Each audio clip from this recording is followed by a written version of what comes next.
Hello बच्चों, कैसे हो? तो आज स्टार्ट करते हैं क्लास 11 के physics with lots of energy. We are starting our new topic mathematical tools of physics. Vectors में लगभग सारे चीज़ बता दिया हूँ मैं। एक बार रिकैप करते हैं अभी तक आपने फिजिक्स में 11 की फिजिक्स में क्या क्या पढ़ा है। ठीक है, तो क्लास 11 की फिजिक्स में आपने पढ़ा है, ठीक है, क्लास 11 के फिजिक्स में आपने पढ़ा है, क्या क्या पढ़ा है देखते हैं। तो आप पढ़े हो, सबसे पहले मैंने आपने यूनिट्स एंड डायमेंशन पढ़ा है। यूनिट्स एंड डायमेंशन में कुछ ज़्यादा नहीं पढ़ा है, थोड़ा बहुत पढ़ा है, लेकिन जो भी नेसेसरी थिंग्स थी वो मैंने आपको पढ़ाया था कि डायमेंशन कैसे निकालते हैं, डायमेंशनल फार्मूला क्या होता है, ये सब के बारे में मैंने अच्छे से बताया था। ठीक है, इसके अगर इसमें भी फिर भी लगे, बाद में मुझे लगेगा तो मैं कुछ टॉपिक्स बताऊँगा, क्योंकि टाइम हमारे पास कम है, तो अभी इतना ही बहुत है। अच्छा, इसके बाद मैंने आपको पढ़ाया था फर्स्ट चैप्टर, तो छोड़ दीजिए, स्कोप इन फिजिक्स और फिजिक्स क्या है ये सब है, ये सेकंड है।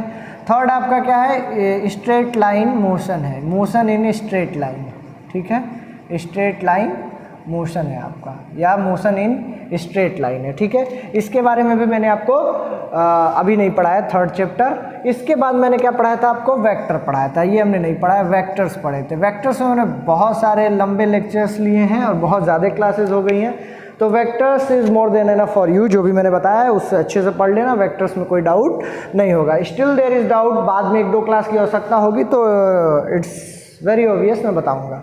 ठीक, आज इस क्योंकि अब चैप्टर नंबर, ये देखो चैप्टर नंबर 4 में आपको मिलेगा, मोशन इन प्लेन में है वेक्टर्स, आधा चैप्टर।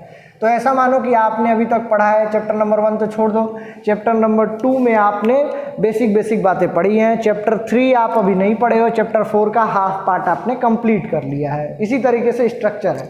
अब मैं स्ट्रेट लाइन मोशन को पढ़ाने के लिए, क्योंकि इसमें देखो अब इसके लिए क्लास 9 की फिजिक्स के जितने भी मेरे वीडियोज हैं उसको एक बार आप देखिएगा प्लीज़। उसमें आपको क्या होगा, बेसिक कॉन्सेप्ट क्लियर होगा कि रेस्ट क्या है, मोशन क्या है, is rest and motion are relative term, 1 dimensional motion, 2 dimensional motion. ठीक है, फिर आपको मैंने बताया था कि वेलोसिटी क्या होती है, डिस्प्लेसमेंट क्या होता है, डिस्टेंस क्या होता है, एक्सेलरेशन क्या होता है, इन सब चीज़ों को, relation between equation of motion, इन सबको आप बेसिक कॉन्सेप्ट को अपने ब्रशअप करके आइएगा, उन वीडियोस को देखिएगा, होपफुली बहुत हेल्पफुल होंगे। पढ़ के आना, फिर इसको समझ आएगा। तो स्ट्रेट लाइन मोशन अब हमारा नेक्स्ट टास्क रहेगा, चैप्टर नंबर 3 आपका है। इसमें अभी स्ट्रेट लाइन मोशन आप नहीं पढ़ने वाले हो, मेरा थोड़ा अलग स्टाइल है। तो अभी आप पढ़ने वाले हो मैथमेटिकल टूल्स ऑफ फिजिक्स, क्योंकि थर्ड चैप्टर में आपका क्या यूज होने वाला है, differentiation, integration and trigonometry, mathematical tools of physics. ठीक है, तो अभी मेरा टॉपिक यही रहेगा, मैथमेटिकल टूल्स ऑफ फिजिक्स। आज इसी के बारे में पूरा का पूरा डिस्कशन चलेगा मैथमेटिकल टूल्स में। तो अब आपको कुछ फॉर्मूले देंगे, ट्रिग्नोमेट्री के भी और डिफरेंशिएशन के भी तरीके बताएंगे कैसे सॉल्व किया जाता है। ठीक है, अच्छा, तो अभी तक आप रिव्यू था, ओवरव्यू था, सब दे दिया हूँ। अब कॉन्सेप्ट क्लियर हो गया क्या पढ़ना है, तो चैप्टर नंबर 3 पढ़ना है, लेकिन अभी कम से कम 5 या 6 क्लास में मैथमेटिकल टूल्स पढ़ाऊंगा, जो कि किसी चैप्टर से रिलेटेड नहीं है, लेकिन फिजिक्स को पढ़ने के लिए बहुत ही इंपॉर्टेंट है। क्यों? क्योंकि कहा जाता है mathematics is the language of physics. आप अगर आपको मैथमेटिक्स अच्छी आती है तो आपको फिजिक्स ओबियसली अच्छा आएगा। ठीक है, पढ़ते हैं अब हम। ओके, मिटा देता हूँ इन सब चीज़ों को। क्लास 11 की फिजिक्स है, हेडिंग लगाओ, पहले लगाओ सम इम्पॉर्टेंट ट्रिग्नोमेट्रिकल फार्मूला। ठीक है, पहले फार्मूला रटवा देंगे ट्रिग्नोमेट्री का।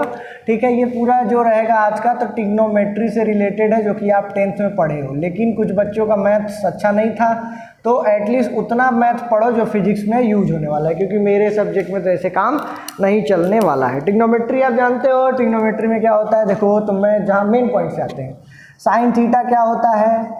ठीक है, किसी भी ट्रायंगल में, राइट एंगल ट्रायंगल ले लो, कैसा भी ले लो, ये अगर थीटा है तो साइन थीटा हमने डिफाइन किया, ये परपेंडिकुलर होता है, ये बेस होता है, ये हाइपोटेनियस होता है। तो साइन थीटा होता है तुम्हारा क्या, परपेंडिकुलर अपॉन हाइपोटेनियस। इसी तरह इस ट्रायंगल में कॉस थीटा क्या होता है, तो बेस अपॉन हाइपोटेनियस। इसी तरह टेन थीटा क्या होता है, तो परपेंडिकुलर अपॉन बेस। इसको लिखा जाता है sine theta upon cos theta. ठीक है, ये सब बातें आपको पता होनी चाहिए। साइन थीटा देखो P/H, कॉस थीटा B/S, तो ऊपर गया H/B, तो आ गया P/B। गुड। अच्छा, अब साइन थीटा 1/sin थीटा क्या होता है, तो 1/sin थीटा होता है कोसेक थीटा। कोसेक थीटा क्या हो जाएगा, H/P। ठीक है, इसी तरह 1/cos थीटा क्या होता है, सेक थीटा। सेक थीटा क्या हो जाएगा, H/B। इसी तरीके से 1/tan थीटा क्या होता है, कॉट थीटा। ठीक है, ये सब बेसिक बेसिक बातें हैं, लेकिन आपको आनी चाहिए base upon perpendicular. Very good, ठीक है। इतनी बात आपको 10th में पढ़े होंगे, इससे आगे भी पढ़े होंगे, लेकिन इतना आपको आना चाहिए। अब कुछ वैल्यूज आपको याद होने चाहिए, जैसे साइन 0 डिग्री का वैल्यू कितना होता है 0, साइन 30 का वैल्यू कितना होता है 1/2, साइन 45 का वैल्यू क्या होता है 1/√2, साइन 60 डिग्री की वैल्यू क्या होती है √3/2, साइन 90 की वैल्यू क्या होती है 1। इसी तरह से फिर साइकिल चलता है, ठीक है। 90 + 0 फिर 19 + 30, तो वही टर्म्स आते जाते हैं, वो वही बताएंगे। कॉस में क्या होता है, इसका उल्टा होता है। कॉस 0 की वैल्यू क्या होती है 1, कॉस 30 की वैल्यू क्या होती है, रिवर्स ऑर्डर में इसको लिख दो √3/2, कॉस 45 की वैल्यू क्या होती है 1/√2, कॉस 60 की वैल्यू क्या होती है 1/2, कॉस 90 की वैल्यू 0। अगर इन साइकिल्स को आपको फंक्शन में प्लॉट करना होता है तो इस तरीके से प्लॉट किया जाता है, ठीक है, ग्राफ पेपर पे, ठीक है। साइन और कॉस का ग्राफ ऐसे बनता है, ठीक। तो ये ट्रिग्नोमेट्री की आपकी बेसिक आइडेंटिटी को यूज किया था। सब इंपॉर्टेंट फार्मूला हम डिस्कस करेंगे जो कि यूज करेंगे ट्रिग्नोमेट्री का हो सकता है इसमें, ठीक है। लिख देता हूँ मैं उनको, होपफुली ये सब छाप लिए होगे, तुम छाप लेना, स्क्रीनशॉट ले लेना फटाक से, ठीक है। अब देखो क्या होता है साइन, देखो साइन a + b का फॉर्मूला क्या होता है, ये सब हो सकता है 10 में आप ना पढ़े हो। तो देखो sine a cos b plus cos a sin b, ठीक है। ये फॉर्मूला किसका है, साइन a + b का, ठीक है। इसी तरीके से एक होता है cos a, पहले साइन का ही पूरा लिख लो, साइन a - b, वो क्या हो जाएगा sine a cos b minus cos a sin b। इसी तरीके से क्या लिखें, cos a + b, तो उसका फॉर्मूला क्या हो जाएगा cos a cos b, और प्लस वाले में क्या हो जाता है minus sin a sin b, ठीक है, गुड। अब क्या हो जाएगा cos a - b, cos a - b का क्या होगा cos a cos b plus sin a sin b। अब देखो एक और फॉर्मूला है tan a + b, ये बहुत इंपॉर्टेंट है। इसका क्या हो जाएगा tan a + tan b upon 1 - tan a × tan b, ठीक है। इसी तरह कॉट का कर देना, उल्टा कर देना, कॉट ए ऊपर नीचे हो जाएगा कॉट में, ठीक। अच्छा, ये बहुत इंपॉर्टेंट है ये फॉर्मूला, ये आपको याद होने चाहिए, टू रिमेंबर, ठीक है। अब इससे देखिए sin 2θ का अगर कोई आपसे वैल्यू पूछा तो आपको तो याद होना भी चाहिए, और नहीं आता है तो यहाँ से करेंगे। तो sin 2θ का देखो कैसे निकालेंगे, साइन a की जगह क्या रख दे थीटा, और b की जगह भी क्या रख दे थीटा, ठीक है, क्योंकि a + b तो थीटा + थीटा। तो sin θ × cos θ plus cos θ × sin θ, कितना वैल्यू आ गया 2 sin θ cos θ, ठीक है। अगर आप फॉर्मूला भूल जाते हो sin 2θ का तो डायरेक्ट निकाल सकते हो अगर आपको ये फॉर्मूले याद हो। tan 2θ का निकालना है तो tan θ + θ, ये किसके बराबर होगा tan 2θ के, तो क्या हो जाएगा tan θ + tan θ tan a tan b upon 1 - tan θ × tan θ, क्या हो जाएगा 2 tan θ अपॉन 1 - tan² θ। ये सब फॉर्मूले आपको याद भी होने चाहिए, नहीं आता है तो ऐसे निकाल सकते हैं आप, ठीक है। चलो इतनी बात को फिर से छाप लो, फिर मिटाएं, फिर कुछ बताएं।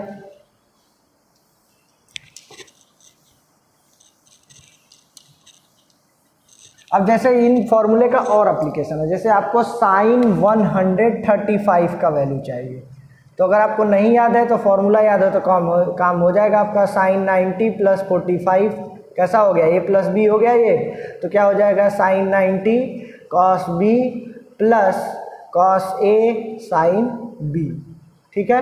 तो यहाँ पर साइन 90 की वैल्यू 1, cos 45 का 1/√2 प्लस cos 90 का 0, यानी साइन 135 डिग्री का आंसर क्या हो जाएगा 1/√2, ठीक है।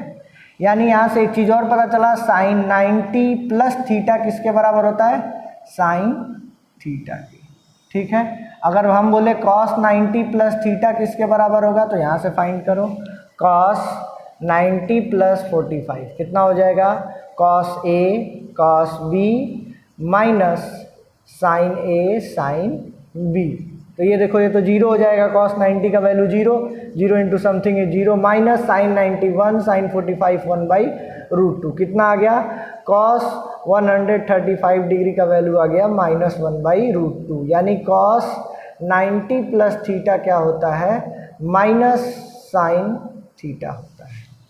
साइन 90 प्लस थीटा हो सकता है cos थीटा आता है ना, यही आता है, ठीक है।